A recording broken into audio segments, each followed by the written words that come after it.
காப்பாத்திக்கணும்பா.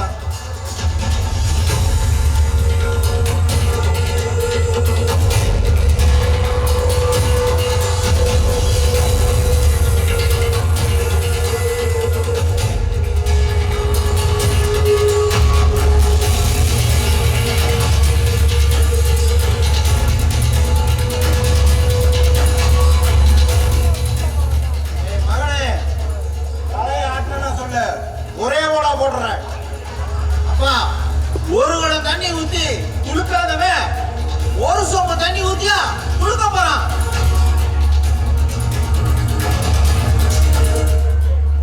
ஐயா என்னை மன்னிச்சுங்கய்யா, உங்களுக்கு தெரியாம நான் பேசிவிட்டேன். எப்பவுமே நான் உங்களை எதிர்த்து பேச மாட்டேங்கய்யா. உங்க வீட்டு வாங்கின கடனை நான் கட்டிடுறீங்கய்யா. ஐயா என்னை விட்டுங்கய்யா.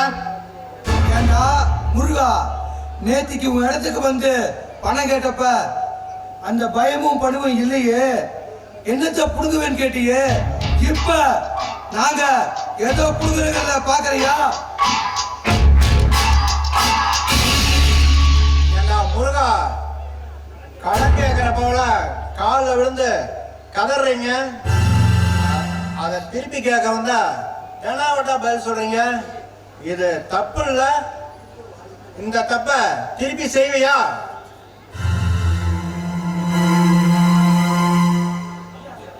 ஐயா இனிமேல் சத்தியமா தப்பு பண்ண மாட்டியா?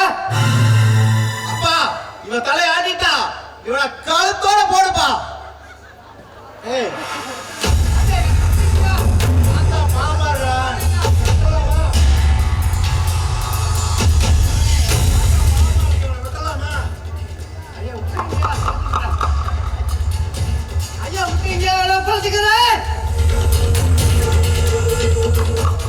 என்னப்பா நீ வில்லனுக்கு போஸ்ட் கட்டு மாதிரி கட்டு, சும்மா விட்டா எப்படி இருக்கும்? இவன் கையாவது வெட்டுப்பா. ஆமாப்பா, நீ அப்படி சொல்றியா? அதுவும் சரிதான் ஐயா.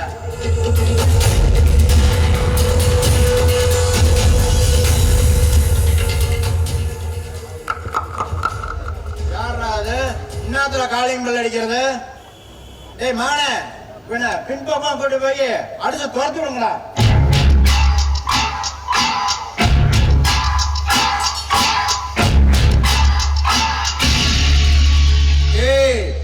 இங்க நடந்தத எங்காவது போய் சொன்னீன்னு வச்சுக்க, அப்பவே உன்னை வெட்டுவ.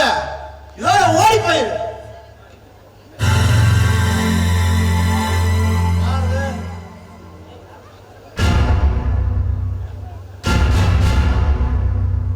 ஏ பாண்டி, யாருன்னு போய் பாரு.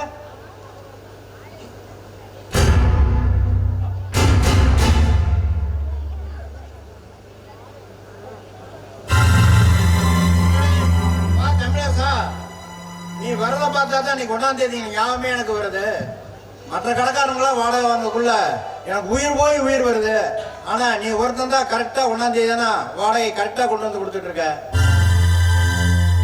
ஐயா என்ன நம்பி மெயின் ரோடுக்குள்ள உங்க கடையை குறைஞ்சாட்டு வருஷத்துக்கு எனக்கு வாடகை கொடுத்தீங்க. அந்த கடையோட ராசி என்னமோ இந்த ஊர்ல 4 பேரும் நல்லா மதிக்கத்தக்க நாங்க வாழ்ந்துட்டு இருக்கோம். அதெல்லாம் சரிதான்ப்பா. என்ன நான் சொல்றத ஒப்பம் கேட்டிருந்தா நல்லா இருந்திருக்கும். நீங்க என்ன சொல்ல வரீங்கன்னு எனக்கு புரியலைங்கய்யா. ஏன் ஒப்பா மட்டும் ஒன்றும் எதுவும் சொல்லலையா? எதுவும் சொல்லலைங்களே. போன மாசம்தான் ஈரோட்ல இருந்து ஒரு வரன் வந்துச்சு. நல்ல வசதியான இடம் தான். அவங்களும் உன்ன மாதிரி ஜவுளியா இருந்தான். அவனே 100 பவுனுக்கு மேல போடுவாங்க. என்ன ஒப்பங்கிட்ட சொன்னா என் தங்கச்சி மேல காப்பாத்துறேன் அப்படின்னு சொல்லி உன்னை பாலம் எடுத்து தள்ளிட்டான். தமிழரசு, இந்த காலத்துல பொண்ணு கட்டுறதுக்கு நீ நானும் போட்டி போட்டு வராங்க. அப்படி இருக்க இந்த பொண்ணை விட்டுட்டு அந்த பொண்ணை கட்டினீன்னு வச்சுக்க, இந்த ஊர்லயே எங்களை விட நீதான் பணக்காரன். நம்ம என்னதான் பேசினாலும் உன் தலையில உங்க அத்தை உள்ளதான எழுதி இருக்கு.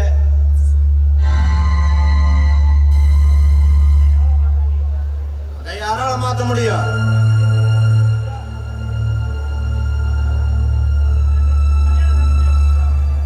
தென்னரசு கல்யாணம்லாம் நல்லபடியா முடிஞ்சுச்சா?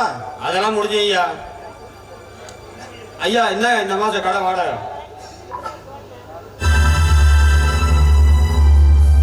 சரி ஐயா, நான் கிளம்புறேன் ஐயா. எல்லாத்துக்கும் மரம் பார்த்து நீ சொல்ற, ஆனா நம்ம வீட்டுல 2 பசங்க இருக்காங்க, மறந்துட்டியாப்பா? வெள்ளக்காரி மாதிரி கத்தவில வெண்பா இருக்கிறா. என்ன அந்த ஊர்ல பாதி சொத்து நம்ம பேர்ல இருக்குன்னா மீதி சொத்து மாமன் பேர்ல இருக்கு.